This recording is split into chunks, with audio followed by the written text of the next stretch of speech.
আরে কাউসার, তুমি তো নিজেও জানো না ঘুমের কোনটা সঠিক টাইম।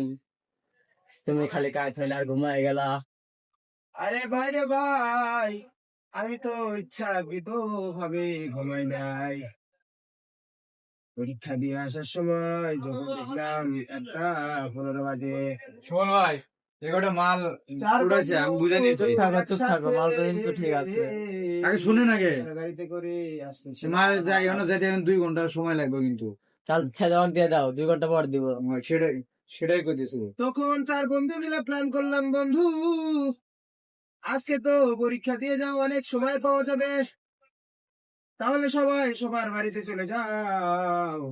3টা রাত দিয়ে সবাই বের হয়ে আসো, ভিডিও কল লাগবে। এই প্ল্যান নিয়ে যে মাত্র বাসায় ঢুকলাম, হাত পা ধুয়ে ভাত খাইলাম। তখন দেখলাম সময় বাজে 1:15। ভাবলাম 2:30 পর্যন্ত একটু ফোন টিভি শুয়ে থেকে শরীরও রেস্ট হবে, মনটাও ফ্রেশ হবে। যেই না মাত্র আমি শুইলাম, ফোন তো আমার হাতেই ছিল, ডাটাও আমার অন করা ছিল। কখন জানি দুনিয়া উলটপালট হয়ে গেল, আমি নিজেও